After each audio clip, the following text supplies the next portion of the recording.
Welcome back to the Harlequins podcast. This is episode 3. We are 2 woods and 4 quarters. My name's Michael and I'm here as always with my cousin Will. Will, how are you, mate? I'm good, mate. I'm really excited about this one. We've got lots of hot talking points and let's get stuck into it. Straight away. So one of the things that we sort of briefly touched on in the last episode was we were going to just have a little look back at the season we've had so far. So I'm just going to very quickly read through the last sort of month or so. So we had a draw against London Irish at home. We got beaten by Bristol, and then we also had 2 pretty tough outings in Europe. And then we had what was a bit of a surprising win away in Gloucester after some ill discipline. I was thinking back to that Gloucester game, and I remember we had, I think we had a red card and a couple of yellow cards. Obviously, Esterhazen obviously got sent off in that game, and a couple of yellow cards in the back row. But we sort of showed a bit of grit and fight and determination in that game that saw us home. And I was off the back of that, looking forward to giving account of ourselves in Europe, and we got let down again by indiscipline away at Munster, and then we got spanked to get at home against Racing. I watched it and I saw Teddy Thomas pick the ball up on the sort of 22 and just glide past half of our team, and we were a bit out of our depth that day. But what have been your thoughts, sort of as a general sort of look back, and where do you think we struggled? Yeah, it's been a strange season, hasn't it? I mean, we've won 2 games, and yet I still feel weirdly optimistic about it all. I think the result over Northampton, we ran riot. We showed what we can do. Plenty of promise. And then obviously Gloucester was a slightly different one where we showed a lot more grit and a tough away win down to 14 men. And again, that filled me with a lot of hope. The defeats we've had, I don't think have been surprises, really. You look at Racing, that one was just a bit humiliating. I think that's the only real disappointment I've had this season so far, which is strange because we've had quite a few defeats. I look back to the first game against Exeter, and we were in that game up until the last 15, 20 minutes. Yeah, we were. Without trying to take too many positives from getting a bit of a pumping. I didn't feel too down about that one. Then I looked to Munster, and again, we kind of killed ourselves on that one. We're playing a European giant there. Oh. We're in the game for a lot of it, and we almost beat ourselves. So my review of the season so far is that we're still in the mix, having had a pretty terrible start, and I think that's a positive in itself. I see all of the BT Sport pundits coming out with their 15s of the season so far, and there's a couple of consistencies, but the one that stands out for me is every single one of those pundits has picked Marcus Smith at 10. Every single one. He's been our shining light, that's for sure. One other name I'd throw in there, and I can understand why he's not in there at 8 with all the pundits picking Sam Simmons, is Dombrandt, and having to step in and be captain with big Steph out most of the season. I actually think he's been awesome. I'm a big advocate for him being captain next season. I know you slightly disagree. It might be too soon for him, but I think he's really thrived with the captaincy, and I definitely see a future for him in that role. It was interesting, wasn't it, when when he first was given the role, when he did, it was like, whoa, that's a young guy out of uni. A couple of years later, suddenly captaining one of the biggest clubs in the country. But he leads by example. I mean, that's such a cliche thing to say, but he really does. And obviously with Luis out, guys like Marla and Kerr have obviously been captains of the club in their time, but I think it was a really good thing to do, and it was obviously a really exciting time for not just him, but as a club, having someone that's been talked about at England and has been one of the standout performers, I think, not just for us but in the Premiership over the last year or so. That was amazing. Like, I watched him when we played Sarries at home. I went with my dad and I went with my stepbrother, and he was unbelievable. And my dad's obviously knew about him and had seen him, but I'd obviously watched him over the last sort of 3 or 4 weeks previous to that. I remember watching him at home against Claremont, and he moves so well for a big guy, and he's got unbelievable hands for such a unit, and he's quick, and it's obviously a huge responsibility for him. I wouldn't give him the job full time at the next season. I think it's too early to cripple something like that with the burdens of captaincy, and obviously we haven't seen Luis fully in the role yet. It'd be interesting to see how that obviously without I mean, obviously he's not. I think a few people thrive when you give them that responsibility, and he's one of them. And I think him and Marcus in particular, for 2 young players, have been been hungry and shown that they want it, and that's what I love to see. You actually mentioned Marler and Kerr there as well. They're two players that have really stepped up this year as well. Standout performances. I think about Marler at London Irish. He was just absolutely awesome. And Kerr's seemed to find a bit more energy again from previous seasons, which is great to see. On the starting 15, given what we've just talked about, if you had all players available, what's your strongest 15? We've been talking about this, isn't we? We've been talking about, obviously we've had this 2-week break, and obviously we know there's injuries flying about, but we were saying if we were going to pick our starting 15, regardless of injuries or who's away with international duty, who's your best 15 currently at the club? And I starting the forwards. I've gone fairly. Yeah, how are we going to do this? I know we should go line by line. Yeah, let's do it. So I think fairly simply in the front row for me, it's Marler, Baldwin, and Lowe. No disputes there. I'll give a few notable mentions off the back of last season. I saw Jack Musk come in and start playing 80 minutes at hooker. Young guy. He is definitely one for the future. He wouldn't be in my strongest 15 yet, but I think we've seen this year. But I remember watching Musk against Claremont. I went, the game. What he had to play on debut, I think. It was his debut. 80 minutes against the European and French giant. It was unbelievable. He was good. And then Simon Gerrard as well. Quite right. He got an England call up at the back end of last year. He deserves a mention in that front row. Yeah. And we've got some young, sort of talented front rows coming through. And that's obviously no dispute in the front three. I think again, it's probably fairly set in the second row as well with Simmons and Luis. I don't think there's going to be any arguments there. I've got an argument. No, I do, and you're not going to like it because based on what I've been watching recently, I definitely have Matt Simons in there all day. He's the general. Keep him in. He's awesome. I'm actually going to dispute the captain. No, I'd actually go with Glenn Young on current form. I think he's been awesome. I guess that could be harsh on Big Steph because he's been out injured and he's not at the forefront of my mind at the minute. But and I know he was awesome at the back end of last season. I remember that. Hey, there was talks of that second row partnership last year being the best since we won the league with Ollie Cohn and the GOAT. We'll agree to disagree on that one for the time being. Yeah, and then back row, I've got Chiz, Evans, and Dombrandt. I think that'll be fair. I get excited by that back row. The only thing I would say on that is I've got Dombrandt down as my captain based on this season so far. No, I've still got Steph in the armband for me. Yeah, that's fine. I think that might be our biggest difference. We'll see about what the back line's saying. Let's get stuck in. DC and Marcus obviously at 9 and 10. No one will argue with that.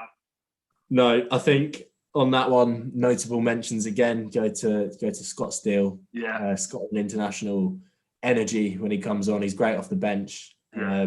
He's one I hope we keep hold of, but I can 100%. see him doing something similar to Lang where he wants more game time to play for Scotland and he could be on his way up there. So he's one. No, I hope we keep hold of him. I think Steele gives us a different look as well. He's also a left-footed kicking option. I really like the look of him, and he's looked hungry when he's played. I think keep hold of him for hopefully for a while. I really like the look of Scott Steele. Should we go to the wingers? Let's do back three. Yeah. Okay, let's go to the centres first. We'll go 12 and 13 because I think we probably should have the same as well. There, I've got the big South African, although he's been off for a while. I've got Esther Hazen at 12 and Joe Marchant at 13.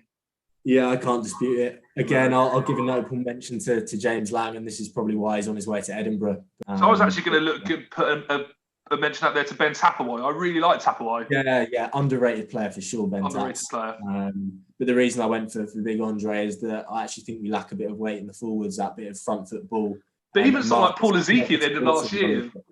Laziki, the American bowling ball, he was one of our better players towards the end of the year. Obviously, that was hampered by ridiculous amounts of injury in the back. Yeah, when you do Marcus Smith front foot ball, I think it's a whole different ball game, and I think you need a big 12 to be able to give him that on the second wave ball. I know we're just sort of listing almost every player in the squad now, but I'm going to throw out Luke Northmore as well. I really like him at 13. Yeah, I think when Marchant's away, I don't want to write him off, but yeah, the current crop that we've got, I don't think he's in the top three centres, which means he doesn't get the matchday squad for me. No. But with Lang off, maybe that could change. Yeah, no, I agree. So wingers, go on, because I've got potentially some controversy here. But this is what I like because I'm not too precious about this. I'm fully open to some changes. So Yeah. I've gone with Murley, and actually we haven't mentioned Murley too much in terms of this season, but he has been one of the standouts. I think about his try against Munster. Yeah. He's a bit electric, isn't he? He just needs to improve that consistency. And then I know this will be a topic of discussion the other wing because my dad disagrees with me as well, but I've gone for Nathan Earl. I think he gives us a different dimension. He's a big winger. He's quick. He's physical. I just think he's reliable. I agree with Uncle Nick. I've gone with Murley and Lewis Liner. Yeah, I can see that. Liner's been useful, hasn't he? He's still waiting for that big breakthrough game, but that'll happen for him. I wonder if he could transfer into a fullback later in his career. I haven't seen much of his kicking game. We talked about that, didn't we? Because we talked about if Brown leaves, who's going to play 15, and obviously we were rumoured with Watson, but I'm not too sure. I haven't seen him play 15 before. He could be the solution. I don't know what his kicking game's like, but he's been very handy on the wing, that's for sure. Yeah. Which leads fullback. Well, I don't think we'll have the argument. He's got his own bar now, hasn't he? I hope I get in there for a beer at some point. But yeah, I'm hoping for maybe one with him. We'll see how well this podcast goes down. Yeah, well, get him on. He'd be up there, and dream podcast guest for sure. I mean, talking of potential dreams that we've got and things in the pipeline, we had a little chat the other day, and we were going to try and get some content on here. 3 signings.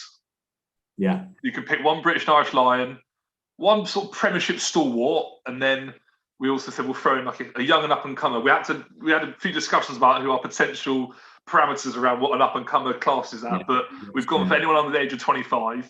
I still think that could be a bit too broad. I've gone quite probably niche. Could be. I've got a lot younger. I've gone for a next gen player, but I'll start with the top one. I've cheated because I haven't picked British and Irish Lion. I've gone with elite international player, and I've gone for Malcolm Marks. I just think we need that heavy in the front row, someone that's reliable, particularly at line out and scrum time, give us that platform, get front football. He's physical, he can be a bit nasty. I think that's exactly what the club are missing. I look back to the glory days of Mo Farsavalu, that physical monster that just won't let anything go past him, but also on the carry, he's just phenomenal. So I've gone for a sort of similar feel. I've gone for a big sort of, imposing presence in the forwards, but I went with Brody Retallick. Nice. I think big bit of beef. He's been World Player of the Year twice, I think. Yeah, he has. He's in Japan at the minute, isn't he? He is, yeah. IOB Team of the Decade, but he was wow. We say we talk about second rows a fair amount, but let's talk about that New Zealand partnership then. Yeah. Yeah, exactly. Yeah. Can we get Brody Retallick and Sonny Bill on the same plane at 5 and 12? That'll be right. What have you got? I've gone for Ed Slater. He's done it at Leicester. He's done it at Gloucester. He's a solid player, ball carrier, line out general. He'd definitely bulk up that forward pack as well. And he's a bit of a leader. He's got international experience, but I think those days are probably gone now with the current second row crop in the England mix. Yeah. I think he'd be a great signing. So I went for a different tack. I went with Jimmy Gopperth. Interesting. Yeah, I've watched a lot of him and sort of that 10-12 axis that we've got. If I'd probably play him at 12 with Marquee, well, like I said, if we hadn't, but I'd probably play him in and around that sort of. What's the rationale? Well, I think the reason I sort of I looked at Umaga at Wasps, a young English fly half, and having someone like him outside, I think that might be.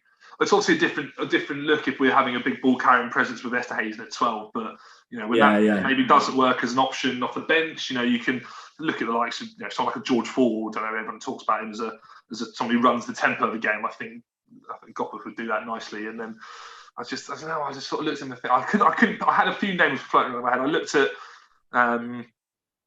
at Jack Yendall. I looked at a couple of others. Who would your next gen signing be then? So I got a little. I had. Well, once we'd debated what counts, I started with Ollie Thorley. Yeah, interesting. He is 24. He's got 62 appearances at Gloucester, so I'm not sure that counts as a next gen signing anymore. And then I couldn't really look much further past Gloucester. I went with Louis Rees-Sammet. You have not. I've gone with the exact man. 19 years of age. If people listening to that as well, that's not even been planned. That's just chat. We should have discussed this before, have a point of difference. But no, I've gone for Louis Rees-Zammit as well. I think he's electric. He's obviously broken through into the international stage now as well.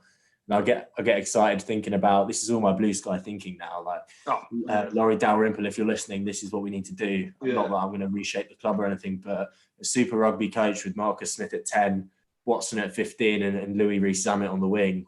Jesus Christ, I'd pay a ticket every single week. And I should think if anyone's listening to this, they'll get us on some sort of consulting basis after all our ideas. Expert opinions based on absolutely nothing. Oh, I'd love to sit in the corner of the South Stand in my seat and watch a back three of Watson, Rees-Zammit, and Murley. And if we're gonna sing Louis Rees-Zammit's his praises, then Louis, if you're listening, drop us a follow on just follow us on Twitter, Louis. Speaking of high-profile followings, we've got quite a few going on now, haven't we? We have, yeah. Obviously, we'll plug the socials at Harlequins Pod, but obviously we started a couple of weeks ago. We're just really getting a bit of traction before we started releasing some episodes, and we obviously were pretty happy with the follow button. But a couple of people have come back and given us the green light. Who was the big one recently? Rachel Burford was one of our first. I'm pretty stoked about having her follow the pod. Yeah. We mentioned her a few times, and I think it's probably right we talk about Harlequins women as well. For any listeners that don't know too much about the women's game, the Harlequins women's team was launched in 2017. They've got a whole host of England internationals, Rachel Burford obviously being one of them, but Jess Breach on the wing is a try-scoring machine. If you get a chance to watch any England women's games, you can almost guarantee that she'll score. Not to encourage any gambling here, but if you need an extra couple of quid, definitely worth sticking it on her to score a try at least, maybe in a bag. Vicky Cornborough in the front row as well, just won a 50th England cap in the Six Nations last year. So there's a whole host of superstars in that Quins women's team.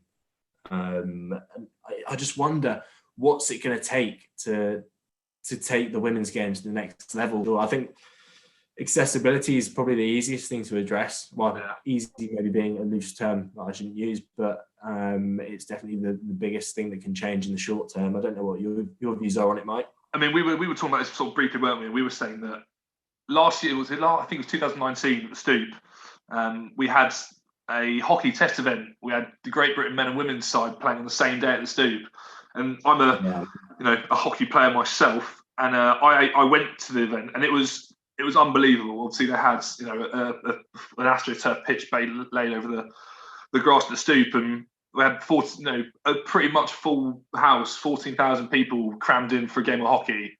Looked amazing, and it was awesome. And we had the men's. It was a double header in the Pro League. The Great Britain men's side played first and beat New Zealand, and the women's played after. And everyone stayed the whole day. There were people there before, stalls, food, a lot of it. And obviously, this is hypothetically in a post-COVID world when this may be able to be out there. But a double header. I don't see any reason why on a Sunday, if we've got. I love a double header. Whoever we've got, a couple of hours down, a few bits. It's a big session, that, isn't it? An extra couple of hours. 3 o'clock on a Sunday at the Stoop, and the girls play either at 4:30 or 1:30 before, and you have the bars open longer. And I'm sat there, enjoying a drink and talking to lots of people, and I think that'd be amazing. Obviously, that's a huge hypothetical thing and a huge, obviously, logistical task for whoever is in charge. But would be a really good point. I think you make a huge point there. I mean, I was actually reading up on it because I know the home ground tends to change quite a bit, and I think it was 2 years ago they played 4 games at the Stoop, and last season they played 6. So at least it's improving. But you've got to think if you want to give them a fair opportunity or give them more accessibility, that they need to have similar facilities to male sports. So I'd love to see more games held at the Stoop and double headers. I think. Yeah. Even after COVID, I think it's a great way of getting more people into the ground and giving them more sport. Basically, people. I mean, I saw the day Izzy Mayhew, obviously a friend of mine from uni at St Mary's, and big intercept, try and halfway runs under the sticks in front of an empty stadium. Obviously, that's through COVID. But imagine if that had even a half full Stoop, that would be unbelievable. Can't beat an intercept try, can you? The crowd of rats. Yeah. But definitely something that I'd love to talk about more. And if we have any female players or anyone that's got a strong interest in the female game listening, then please get in touch. Drop us a DM on Twitter. We'd love to get you on and talk about it more. Anything you've got for us, yeah. Where does that leave us for time, Mike? Well, I think we're pretty much there, mate. I mean, obviously, we're looking forward to a big couple of weeks with games coming up. We've got plenty more to talk about, but I think that's us today. We've covered some pretty good topics there, and I think we've got plenty more to say on it. But like I say, anyone that's got anything for us from the women's game or anything you want to say, drop us a DM, follow us on Twitter, tweet us, anything like that. keep listening, and we'll hopefully have plenty more for you. Nothing more to say, mate. All good. Looking forward to the next one. Yeah, mate, I think we're good. Anyway, we'll wrap up there. Follow us on Twitter at Harlequins Pods. Get in touch, and looking forward to the next one. So, Will, mate, I'll catch you soon. Catch you soon. Speak soon. Take it easy, people. Bye-bye.